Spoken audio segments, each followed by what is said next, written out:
ಎಲ್ಲಾ ಗೃಹಲಕ್ಷ್ಮಿಯರಿಗೂ ಕೂಡ ಒಟ್ಟು 6,000 ರೂಪಾಯಿವರೆಗೂ ಹಣ ಜಮೆ ಬಗ್ಗೆ ದೊಡ್ಡ ಒಂದು ಸಿಹಿ ಸುದ್ದಿ ಬಂದಿದೆ. 33ನೇ ಕಂತಿನ ಹಣ ಬಗ್ಗೆ.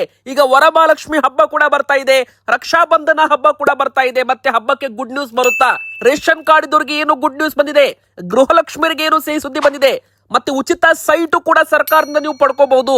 ನಿವೇಶನ ಹಂಚಿಕೆ ಶುರುವಾಗುತ್ತಂತೆ, ಅದ್ರ ಬಗ್ಗೆನೂ ಕೂಡ ಅಪ್ಡೇಟ್ ನೋಡೋಣ ವೀಕ್ಷಕರೇ. ಹೌದು, ಪ್ರತಿ ಜಿಲ್ಲೆಯಲ್ಲೂ ಕೂಡ ಒಂದಲ್ಲ ಎರಡಲ್ಲ 50,000 ನಿವೇಶನ ಹಂಚಲು ತಯಾರಿ ನಡೀತಾ ಇದೆ. ಹೌದು, ಸರ್ಕಾರದಿಂದಲೇ ಉಚಿತವಾಗಿ ವಿತರಣೆ ಮಾಡಲಾಗುತ್ತೆ ವಸತಿ ರಹಿತರಿಗೆ, ನಿವೇಶನ ಇಲ್ಲದವರಿಗೆ ಅಂತ ಹೇಳ್ಬೋದು. ಸೊ ಇದು ಒಂದು ಹೊಸ ಗುಡ್ ನ್ಯೂಸ್ ಅಂತಾನೆ ಹೇಳ್ಬೋದು ರಾಜ್ಯ ಸರ್ಕಾರದಿಂದ. ನೋಡಿ, ಗೃಹಲಕ್ಷ್ಮಿಯರಿಗೆ, ರೇಷನ್ ಕಾರ್ಡ್ ಇದ್ದವರಿಗೆ, ಮನೆ ಇಲ್ಲದವರಿಗೂ ಕೂಡ ಇವತ್ತು ಗುಡ್ ನ್ಯೂಸ್ ಬಂದಿದೆ ವೀಕ್ಷಕರೇ. ಇನ್ನು ಪಿಂಚಣಿ ಹಣ ಬಂದಿಲ್ಲ ಅಂತ ನೀವು ಕಾಯ್ತಾ ಇದ್ರೆ ನಿಮಗೆ ಪಿಂಚಣಿ ಹಣ ಕೂಡ ಜಮೆ ಆಗುತ್ತೆ. ಆದ್ರೆ ಒಂದು ಚಿಕ್ಕ ಕೆಲಸ ನೀವು ಮಾಡಬೇಕು. ಸಂಧ್ಯಾ ಸುರಕ್ಷಾ ಯೋಜನೆ ಆಗಿರ್ಬೋದು, ವೃದ್ಧಾಪ್ಯ ವೇತನ ಆಗಿರ್ಬೋದು, ದೊಡ್ಡ ಗುಡ್ ನ್ಯೂಸ್ ಬಂದಿದೆ ವೀಕ್ಷಕರೇ. ಇನ್ನು ಕರ್ನಾಟಕದಲ್ಲಿ ಮತ್ತೆ 5 ದಿನಗಳ ಕಾಲ ಭಾರಿ ಮಳೆ, ಯಾವೆಲ್ಲ ಜಿಲ್ಲೆಗಳಿಗೆ ಅಲರ್ಟ್ ಕೊಡಲಾಗಿದೆ ಅಂತಾನೂ ಕೂಡ ನೋಡ್ತಾ ಹೋಗೋಣ. ದಯಮಾಡಿ ವಿಡಿಯೋನ ಪೂರ್ತಿಯಾಗಿ ನೋಡಿ, ಹಾಗೆ ವಿಡಿಯೋದಲ್ಲಿ ಎಲ್ಲ ಒಂದು ಮಾಹಿತಿ ತಿಳಿದುಕೊಳ್ಳಿ. ವಿಡಿಯೋಗೆ ನೀವು ಇನ್ನೂ ಕೂಡ ಲೈಕ್ ಮಾಡಿಲ್ಲ ಅಂದ್ರೆ, ನೀವು ಗೃಹಲಕ್ಷ್ಮಿಯವರು ಹಾಗೂ ರೇಷನ್ ಕಾರ್ಡ್ ಹೊಂದಿದ್ರೆ ದಯಮಾಡಿ ವಿಡಿಯೋಗೆ ಒಂದು ಲೈಕ್ ಮಾಡೋದನ್ನ ಮರಿಬೇಡಿ ವೀಕ್ಷಕರೇ. ದಯವಿಟ್ಟು ಲೈಕ್ ಮಾಡಿ ಹಾಗೂ ಕಮೆಂಟ್ ಬಾಕ್ಸ್ ಅಲ್ಲಿ ನಾವು ಕೇಳುವ ಒಂದು ಚಿಕ್ಕ ಪ್ರಶ್ನೆಗೆ ದಯಮಾಡಿ ಕಮೆಂಟ್ ಅಲ್ಲಿ ಉತ್ತರ ಕೊಡಿ. ನಿಮಗೆ 32ನೇ ಕಂತು ಗೃಹಲಕ್ಷ್ಮಿ ಹಣ ಅಕೌಂಟ್ಗೆ ಜಮೆ ಆಗಿದೆಯಾ? ಎಸ್ ಆರ್ ನೋ ಅಂತ ನಮಗೆ ದಯಮಾಡಿ ಕಮೆಂಟ್ ಅಲ್ಲಿ ತಿಳಿಸಿ. ನೋಡಿ, ನಿನ್ನೆ ಕೂಡ ತುಂಬಾ ಜನ ಕಮೆಂಟ್ ಮಾಡಿದ್ರು, ನಮಗೆ 31ನೇ ಕಂತಿನ ಹಣ ಬಂದಿದೆ, 32ನೇ ಕಂತು ಹಣ ಬಂದಿಲ್ಲ ಅಂತ ತುಂಬಾ ಜನ ಕಮೆಂಟ್ ಮಾಡ್ತಿದ್ದಾರೆ ವೀಕ್ಷಕರೇ. ನೋಡಿ, ಇನ್ನು ಕೆಲವರು 31ನೇ ಕಂತು ಹಣ ಕೂಡ ಬಂದಿಲ್ಲ ಅಂತ ಹೇಳ್ತಿದ್ದಾರೆ. ಸರ್ಕಾರ ಇಲ್ಲಿವರೆಗೂ 32 ಕಂತು ಹಣ ಬಿಡುಗಡೆ ಮಾಡಿದೆ. 32ನೇ ಕಂತು ಖುದ್ದು ಮುಖ್ಯಮಂತ್ರಿ ಡಿ.ಕೆ. ಶಿವಕುಮಾರ್ ಸರ್ ಅವರೇ ಹಣವನ್ನ ಬಿಡುಗಡೆ ಮಾಡಿದ್ದಾರೆ. ಸೊ 32ನೇ ಕಂತು ಹಣ ಈಗ ತಾನೇ ಬಿಡುಗಡೆ ಆಗಿರೋದ್ರಿಂದ ನಿಮ್ಮ ಅಕೌಂಟ್ಗೆ ಹಣ ಜಮೆ ಆಗ್ಬೇಕಂದ್ರೆ 1 ವಾರದ ಸಮಯ ಬೇಕಾಗುತ್ತೆ ವೀಕ್ಷಕರೇ. ಇದೇ 1 ವಾರದಲ್ಲಿ ಹಣ ಕೂಡ ಜಮೆ ಆಗುತ್ತೆ. ಮತ್ತೆ 33ನೇ ಇನ್ನೊಂದು ಕಂತು ಹಣ ಕೂಡ ಬಿಡುಗಡೆ ಆಗುವ ನಿರೀಕ್ಷೆ ಕೂಡ ಇರುವಂತದ್ದು. ಗೃಹಲಕ್ಷ್ಮಿ ಯೋಜನೆಗೆ 3 ವರ್ಷ ಅಂದ್ರೆ 36 ತಿಂಗಳು ಕಂಪ್ಲೀಟ್ ಆಗ್ತಿದೆ, ಅಂದ್ರೆ 3 ವರ್ಷ ಕಂಪ್ಲೀಟ್ ಆಗ್ತಿದೆ ಅಂತಾನೆ ಹೇಳ್ಬೋದು. ಸೊ ಇನ್ನು ಸಾಲು ಹಬ್ಬಗಳು ಕೂಡ ಈಗ ಬರ್ತವೆ ನೋಡಿ. ವರಮಹಾಲಕ್ಷ್ಮಿ ಹಬ್ಬ, ರಕ್ಷಾ ಬಂಧನ, ಇನ್ನು ದಸರಾ, ಗಣೇಶ ಚತುರ್ಥಿ, ನಂತರ ದೀಪಾವಳಿ, ಇದೇ ತರ ಈಗ ಹಬ್ಬಗಳ ಸೀಸನ್ ಅಂತಾನೆ ಹೇಳ್ಬೋದು. ಸೊ ಈಗ ಹಬ್ಬಗಳು ಬಂದಾಗ ಪ್ರತಿ ಬಾರಿ ಗೃಹಲಕ್ಷ್ಮಿಯರ ಖಾತೆಗೆ ಹಣ ಜಮೆ ಮಾಡೋದ್ರ ಮೂಲಕ ಎಲ್ಲಾ ಗೃಹಲಕ್ಷ್ಮಿಯರಿಗೆ ಸರ್ಕಾರ ಗುಡ್ ನ್ಯೂಸ್ ಕೊಡ್ತಾನೆ ಬಂದಿದೆ ಕಳೆದ 2 ವರ್ಷಗಳಿಂದ. ಈ ಬಾರಿನೂ ಕೂಡ ಅದೇ ಪ್ರಕಾರ ಆಗ್ಬಹುದು ಅಂತ ಹೇಳಲಾಗ್ತಾ ಇದೆ. ಸೊ ಇದು ದೊಡ್ಡ ಒಂದು ಗುಡ್ ನ್ಯೂಸ್ ಅಂತಾನೆ ಹೇಳ್ಬಹುದು. ಗೃಹಲಕ್ಷ್ಮಿಯರಿಗೆ 32ನೇ ಕಂತು ಹಣ ಕೂಡ ಈ ವಾರದಲ್ಲಿ ಜಮೆ ಆಗುವ ನಿರೀಕ್ಷೆ ಇದೆ. ಸೊ ನೀವು DBT ಆಪ್ ನ ಡೌನ್ಲೋಡ್ ಮಾಡ್ಕೊಳ್ಳಿ, ಇಲ್ಲ ನಿಮ್ಮ ಬ್ಯಾಂಕ್ ಅಕೌಂಟ್ ನ ಪಾಸ್ಬುಕ್ ಅನ್ನ ಚೆಕ್ ಮಾಡ್ಕೊಳ್ಳಿ. ನಿಮಗೆ ಹಣ ಬಂದಿಲ್ಲ ಅಂದ್ರೆ 32ನೇ ಕಂತು 1 ವಾರ ಬಿಟ್ಟು ಮತ್ತೊಮ್ಮೆ ಚೆಕ್ ಮಾಡ್ಕೊಳ್ಳಿ. ಇನ್ನು ಯಾರಿಗೆಲ್ಲ 31, 30, 29 ಈ 3 ಕಂತು ಹಣ ಬಂದಿಲ್ಲ ನೋಡಿ, ತುಂಬಾ ಜನ ಕಮೆಂಟ್ ಮಾಡ್ತಿದ್ದಾರೆ, ನಮಗೆ 3 ತಿಂಗಳಿಂದ ಹಣ ಬಂದಿಲ್ಲ, ನಮಗೆ ಒಟ್ಟು 6,000 ರೂಪಾಯಿ ಹಣನೇ ಬಂದಿಲ್ಲ, 3-4 ತಿಂಗಳಾಯ್ತು ಹಣನೇ ಬಂದಿಲ್ಲ ಅಂತ ತುಂಬಾ ಜನ ಕಮೆಂಟ್ ಮಾಡ್ತಿದ್ದಾರೆ ವೀಕ್ಷಕರೇ. ನೀವೇನ್ ಮಾಡ್ಬೇಕು ಅಂದ್ರೆ, ನಿಮ್ಮ ಬ್ಯಾಂಕ್ ಅಕೌಂಟ್ ಆಕ್ಟಿವ್ ಇದೆಯೋ ಇಲ್ವೋ, ನಿಮ್ಮ ಬ್ಯಾಂಕ್ ಅಕೌಂಟ್ಗೆ ಆಧಾರ್ ಸೀಡಿಂಗ್ ಆಗಿದೆಯೋ ಇಲ್ವೋ ಅಂತಾನು ಕೂಡ ಚೆಕ್ ಮಾಡ್ಕೊಳ್ಳಿ ವೀಕ್ಷಕರೇ. ಎಲ್ಲ ಸರಿಯಾಗಿದೆ, ಹಣ ಬರ್ತಾ ಇಲ್ಲ ಅಂತ ನೀವು ಹೇಳೋದಾದ್ರೆ ಮತ್ತೊಮ್ಮೆ ಅರ್ಜಿ ಪ್ರಕ್ರಿಯೆ ಪ್ರಾರಂಭವಾಗೋವರೆಗೂ ಸ್ವಲ್ಪ ನೀವು ಕಾಯಬೇಕಾಗುತ್ತೆ. ನೋಡಿ, ಒಟ್ಟು 4 ಲಕ್ಷ ಗೃಹಲಕ್ಷ್ಮಿಯರ ಹೆಸರುಗಳನ್ನು ಸದ್ಯಕ್ಕೆ ತೆಗೆದು ಹಾಕಲಾಗಿದೆ ಯೋಜನೆಯಿಂದ. ಯಾರ ಹೆಸರುಗಳನ್ನು ತೆಗೆದು ಹಾಕಿದ್ದಾರೆ? ಮೊದಲಿಗೆ ಬಂದು ಮೃತಪಟ್ಟವರ ಗೃಹಲಕ್ಷ್ಮಿ ಹೆಸರನ್ನು ತೆಗೆದು ಹಾಕಲಾಗಿದೆ. ಎರಡನೇದಾಗಿ ಗೃಹಲಕ್ಷ್ಮಿಗಳಾಗಿರ್ಲಿ, ಅವರ ಪತಿ, ಯಜಮಾನರು ಆದಾಯ ತೆರಿಗೆ ಪಾವತಿದಾರರಾಗಿದ್ರೆ, ಇನ್ಕಮ್ ಟ್ಯಾಕ್ಸ್ ರಿಟರ್ನ್ಸ್ ಫೈಲ್ ಮಾಡಿ ಇನ್ಕಮ್ ಟ್ಯಾಕ್ಸ್ ಕಟ್ತಾ ಇದ್ರೆ, ಇನ್ನು GST ರಿಟರ್ನ್ಸ್ ಮಾಡ್ತಿದ್ರೆ, ಬಿಸ್ನೆಸ್ ಮಾಡ್ತಿರ್ತಾರೆ, GST ರಿಜಿಸ್ಟ್ರೇಷನ್ ಮಾಡಿಸಿರ್ತಾರೆ. ಸೊ ಗೃಹಲಕ್ಷ್ಮಿರಾಗಿರ್ಲಿ, ಅವರ ಯಜಮಾನರಾಗಿರ್ಲಿ GST ರಿಜಿಸ್ಟ್ರೇಷನ್ ಅಂಡರ್ ಅಲ್ಲಿ ಬಂದ್ರೆ ಅವರಿಗೂ ಕೂಡ ಗೃಹಲಕ್ಷ್ಮಿ ಹಣ ಬರೋದಿಲ್ಲ ಅಂತಾನು ಕೂಡ ಇಲ್ಲಿ ಹೇಳ್ಬೋದು. ಟೋಟಲ್ ಆಗಿ ಇಷ್ಟು ವರ್ಷ ಸರ್ಕಾರ ಹಣ ಕೊಟ್ಟಿದೆ, ಆದ್ರೆ ಇನ್ ಮುಂದೆ ಕೊಡೋದಿಲ್ಲ ಅಂತಾನು ಕೂಡ ಹೇಳಲಾಗಿದೆ. ಸೊ ನೀವು ಯಾರಾದ್ರೂ ತೆರಿಗೆ ಪಾವತಿದಾರರಾಗಿದ್ರೆ ಯೋಜನೆಯಿಂದ ನೀವು ಹೊರಗೆ ಬಂದಿದ್ದಾರಾ ಅಂತ ಅರ್ಥ.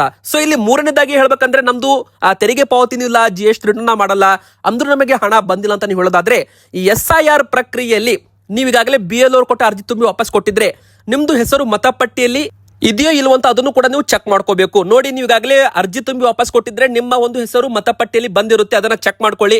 ಒಂದು ವೇಳೆ ಏನಾದ್ರೂ ನಿಮ್ಮ ಹೆಸರು ಬಂದಿಲ್ಲ ಅಂದ್ರೆ ಅವಾಗ ನೋಡಿ ನಿಮ್ದು ಮತದಾನದ ಹಕ್ಕು ಡಿಲೀಟ್ ಆಗುವ ಸಾಧ್ಯತೆ ಇರುತ್ತೆ. ಸೊ ಮತಪಟ್ಟಿಯಲ್ಲಿ ನಿಮ್ಮ ಹೆಸರು ಉಳಿಬೇಕು. ಎದಕ್ಕಂದ್ರೆ SIR ಪ್ರಕ್ರಿಯೆ ಮುಗಿದ ತಕ್ಷಣ ಗೃಹಲಕ್ಷ್ಮಿಯ ಮರು ಪರಿಶೀಲನೆ, ಮರು ಅರ್ಜಿ ಪ್ರಕ್ರಿಯೆ ಪ್ರಾರಂಭವಾಗುತ್ತೆ. ನಿಮ್ಮ ಮನೆ ಬಾಗಿಲಿಗೆ ಅರ್ಜಿ ನಮೂನೆ ಬರುತ್ತೆ, ಆಧಾರ್ ಕಾರ್ಡ್, ರೇಷನ್ ಕಾರ್ಡ್ ಜೊತೆಗೆ ವೋಟರ್ ID ಕಾರ್ಡ್ ನಂಬರ್ ಕೂಡ ನೀವು ಕೊಡಬೇಕಾಗುತ್ತೆ. ಇದು ತುಂಬಾ ಇಂಪಾರ್ಟೆಂಟ್ ವೀಕ್ಷಕರೇ. ಇನ್ನು ಪಿಂಚಣಿ ಹಣ ತುಂಬಾ ಜನ ನಮಗೆ ಬಂದಿಲ್ಲ ಅಂತ ಹೇಳ್ತಿದ್ದಾರೆ. ಸೊ ಇಲ್ಲಿ ಮೊದಲಿಗೆ ಹೇಳ್ಬೇಕಂದ್ರೆ ಒಂದು ಗುಡ್ ನ್ಯೂಸ್ ಕೂಡ ಬಂದಿದೆ. ಸಾಮಾಜಿಕ ಭದ್ರತಾ ಪಿಂಚಣಿ ಯೋಜನೆ ಹಣ ಕೂಡ ಫಲಾನುಭವಿಗಳಿಗೆ ಜಮೆ ಆಗಲಿದೆ. ಹೌದು ವೀಕ್ಷಕರೇ, ನೀವು ಸಂಧ್ಯಾ ಸುರಕ್ಷಾ ಯೋಜನೆ ಆಗಿರ್ಬೋದು, ವೃದ್ಧಾಪ್ಯ ವೇತನ ಪಡ್ಕೋತಾ ಇದ್ರೆ ಅಥವಾ ವಿಧವಾ ವೇತನ ಪಡ್ಕೋತಾ ಇದ್ರೆ, ಅಂಗವಿಕಲರ ಅಥವಾ ವಿಕಲಚೇತನರ ಪಿಂಚಣಿ ಹಣ ನೀವೇನಾದ್ರೂ ಪಡ್ಕೋತಾ ಇದ್ರೆ, ನಿಮಗೆ ಹಣ ಬಂದಿಲ್ಲ ಅಂದ್ರೆ ನೀವು ಮತ್ತೊಮ್ಮೆ ದಾಖಲೆಗಳನ್ನ ಅಥವಾ ನೀವು ಅರ್ಜಿಯನ್ನ ಮತ್ತೊಮ್ಮೆ ಹಾಕಬೇಕಾಗುತ್ತೆ. ನೋಡಿ, ಸಂಧ್ಯಾಸ್ಪದ ಕಾರಣಕ್ಕಾಗಿ ಪಿಂಚಣಿ ಹಣವನ್ನ ತಡೆ ಹಿಡಿಯಲಾಗಿದೆ ಅಂತ DCM deputy chief minister doctor G Parameshwar sir ಅವರು ಒಂದು ಹೇಳಿಕೆ ಕೊಟ್ಟಿದ್ದಾರೆ. ವೃದ್ಧಾಪ್ಯ ವೇತನ ಸೇರಿದಂತೆ ಸಂಧ್ಯಾ ಸುರಕ್ಷಾ ಯೋಜನೆ ಸೇರಿದಂತೆ ಮನಸ್ವಿನಿ ಯೋಜನೆ, ಮೈತ್ರಿ ಯೋಜನೆ, ವಿಧವಾ ವೇತನ ಹಾಗೂ ಅಂಗವಿಕಲ ಪಿಂಚಣಿ ಪಡೆಯುತ್ತಿರುವ ಸಂಧ್ಯಾಸ್ಪದ ಕಾರಣಕ್ಕಾಗಿ 23 ಲಕ್ಷಕ್ಕೂ ಹೆಚ್ಚು ಫಲಾನುಭವಿಗಳ ಪಿಂಚಣಿ ಹಣ ತಡೆ ಹಿಡಿಯಲಾಗಿತ್ತು ಅಂತ ಉಪಮುಖ್ಯಮಂತ್ರಿಗಳು ಒಂದು ಹೇಳಿಕೆಯನ್ನ ಕೊಟ್ಟಿದ್ದಾರೆ ವೀಕ್ಷಕರೇ. ಅಷ್ಟು ಮಾತ್ರವಲ್ಲದೆ ಯಾರ್ಯಾರಿಗೆ ಪಿಂಚಣಿ ತಾತ್ಕಾಲಿಕವಾಗಿ ಸ್ಥಗಿತಗೊಂಡಿದೆಯೋ ಅವರೆಲ್ಲರೂ ಕೂಡ ಸಂಬಂಧಪಟ್ಟ ದಾಖಲೆಗಳನ್ನ ತಾಲೂಕು ಕಚೇರಿಗೆ ಸಲ್ಲಿಸಲು 30 ದಿನಗಳ ಕಾಲಾವಕಾಶ ನೀಡಿ ತಿಳುವಳಿಕೆ ಪತ್ರ ಕೂಡ ಕೊಡಲಾಗ್ತಾ ಇದೆ ಅಂತ ಹೇಳಿದ್ದಾರೆ.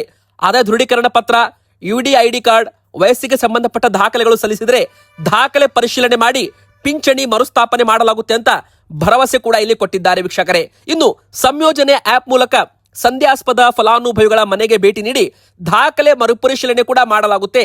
ಅವರಿಗೆ ಪಿಂಚಣಿ ಹಣ ಮತ್ತೆ ಮರುಸ್ಥಾಪನೆ ಮಾಡಲು ಕ್ರಮ ವಹಿಸಲಾಗಿದೆ ಅಂತ ಸಚಿವರು ಒಂದು ಹೇಳಿಕೆಯನ್ನ ಕೊಟ್ಟಿದ್ದಾರೆ. ಅಂದ್ರೆ ಇದರ ಅರ್ಥ ಏನು?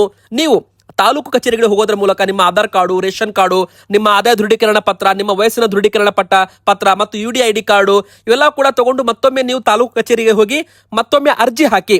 ಸೊ ನೀವು ಹಣ ಬಂದಿಲ್ಲ ಅಂತ ಪೆಚಾಡೋ ಬದಲಾಗಿ ಮತ್ತೊಮ್ಮೆ ಅದನ್ನ ಕ್ಲಾರಿಫಿಕೇಶನ್ ಮಾಡಿ ನೀವು ಅರ್ಜಿ ಹಾಕಿದ್ರೆ ಸರ್ಕಾರ ಮತ್ತೆ ನಿಮಗೆ ಪಿಂಚಣಿ ಹಣ ಕೂಡ ಕೊಡಲಿದೆ. ಸೊ ತುಂಬಾ ಸಂದೇಹಾಸ್ಪದ ಅಕೌಂಟ್ಗಳು ಅಂದ್ರೆ 45-50 ವರ್ಷದವರು ಕೂಡ ಈ ಪಿಂಚಣಿ ಹಣವನ್ನ ಪಡ್ಕೋತಾ ಇದ್ದಾರೆ.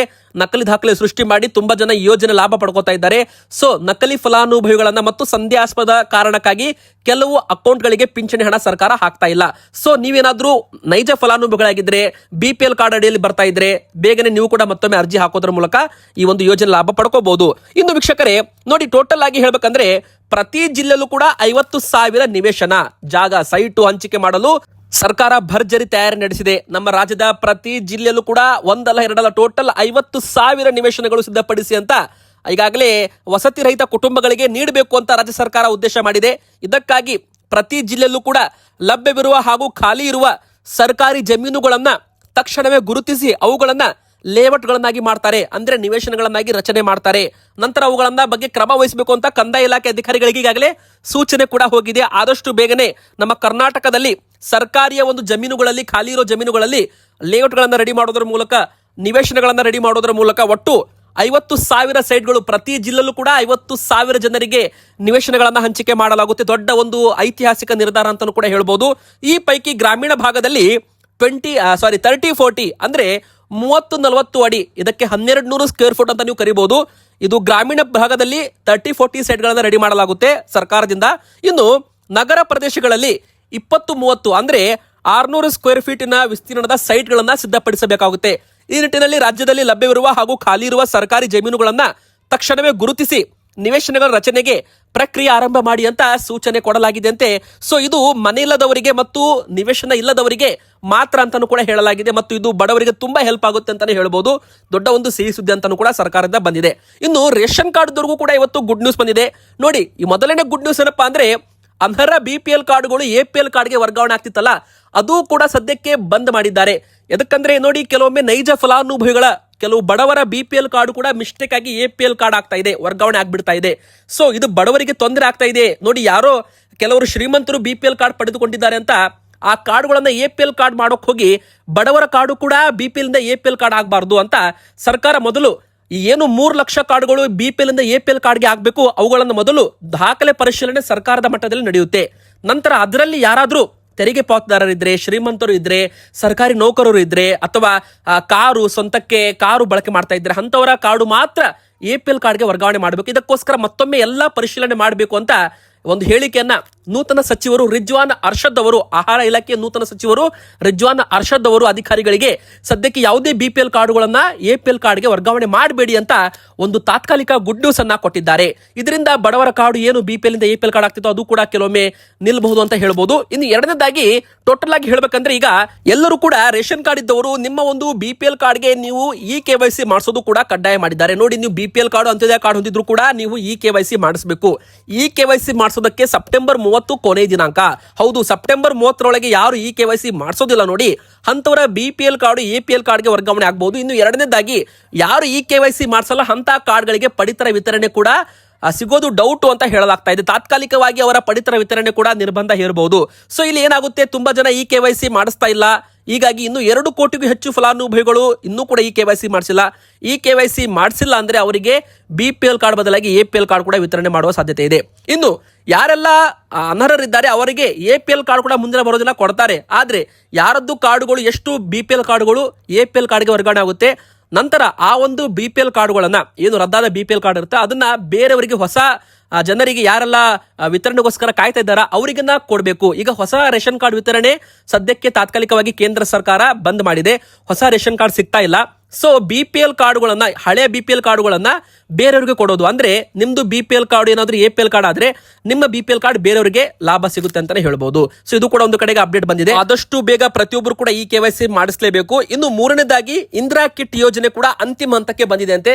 ಸೊ ಇಂದಿರಾ ಕಿಟ್ ಅಂದ್ರೆ ನಿಮಗೆ ಗೊತ್ತಿರಬಹುದು, ಅಡುಗೆ ಎಣ್ಣೆ, ಉಪ್ಪು, ಸಕ್ಕರೆ, ತೊಗರಿಬೇಳೆ ಈ 4 ಆಹಾರ ಸಾಮಗ್ರಿ ಒಳಗೊಂಡ ಒಂದು ಕಿಟ್ ಅಂತಾನೆ ಹೇಳ್ಬಹುದು. ಇತ್ತ ನಿಮಗೆ ಕೇಂದ್ರದಿಂದ ಅಕ್ಕಿ ಮತ್ತು ರಾಗಿ ಈಗ ವಿತರಣೆ ಆಗ್ತಿದೆ. ಇತ್ತ ರಾಜ್ಯ ಸರ್ಕಾರದಿಂದ ಅಕ್ಕಿ ಬದಲಾಗಿ 5 ಕೆಜಿ ಹೆಚ್ಚುವರಿ ಅಕ್ಕಿ ಬದಲಾಗಿ ಇದನ್ನ ವಿತರಣೆ ಮಾಡ್ತೀವಿ ಅಂತ ಒಂದು ಘೋಷಣೆಯನ್ನ ಮಾಡಿರುವಂತದ್ದು ವೀಕ್ಷಕರೇ. ಕರ್ನಾಟಕದಲ್ಲಿ ಮತ್ತೆ ಚುರುಕಾದ ಮುಂಗಾರು ಮಳೆ. ಹೌದು, ಕರಾವಳಿ ಮತ್ತು ಮಲೆನಾಡಿನಲ್ಲಿ ಭಾರಿ ಮಳೆ ಸಾಧ್ಯತೆ ಅಂತ ಹೇಳಲಾಗ್ತಾ ಇದೆ. 5 ಜಿಲ್ಲೆಗಳಿಗೆ ಮತ್ತೆ ಅಲರ್ಟ್ ಕೊಡಲಾಗಿದೆ. ಗುಡುಗು ಮಿಂಚು ಸಮೇತ ಬಲವಾದ ಗಾಳಿ ಸಮೇತ ಧಾರಾಕಾರ ಮಳೆ ಎಚ್ಚರಿಕೆ ನೀಡಲಾಗಿದೆ. ಹಾಗಾದ್ರೆ ಯಾವೆಲ್ಲ ಜಿಲ್ಲೆಗಳಿಗೆ ಎಚ್ಚರಿಕೆ ಅಲರ್ಟ್ ಕೊಡಲಾಗಿದೆ? ಬರೋಬ್ಬರಿ 4 ದಿನಗಳ ಕಾಲ ಭಾರಿ ಮಳೆ ಅಂತಾನೆ ಹೇಳ್ಬಹುದು. ಮೊದಲಿಗೆ ಕರಾವಳಿ ಜಿಲ್ಲೆಗಳಾದ ಉಡುಪಿ, ದಕ್ಷಿಣ ಕನ್ನಡ ಮತ್ತು ಉತ್ತರ ಕನ್ನಡ ಈ ಜಿಲ್ಲೆಗಳಲ್ಲಿ ಬಿರುಗಾಳಿ ಸಮೇತ ಭಾರಿ ಮಳೆ ಆಗುತ್ತೆ ಅಂತ ಹೇಳ್ಬಹುದು. ಇನ್ನು ಶಿವಮೊಗ್ಗ, ಚಿಕ್ಕಮಗಳೂರು, ಕೊಡಗು, ಹಾಸನ ಹಾಗೂ ಮೈಸೂರು ಸೇರಿದಂತೆ ದಕ್ಷಿಣ ಒಳನಾಡಿನ ಜಿಲ್ಲೆಗಳಲ್ಲೂ ಕೂಡ ಗುಡುಗು ಮಿಂಚಿನೊಂದಿಗೆ ಭಾರಿ ಮಳೆ ಆಗುವ ನಿರೀಕ್ಷೆ ಇದೆ. ಇನ್ನು ಬೆಂಗಳೂರಲ್ಲೂ ಕೂಡ ಮೋಡ ಕವಿದ ವಾತಾವರಣ, ಸಾಧಾರಣ ಮಳೆ ಕೂಡ ಬೀಳಲಿದೆ ಅಂತಾನೂ ಕೂಡ ಇಲ್ಲಿ ಹೇಳಲಾಗಿದೆ.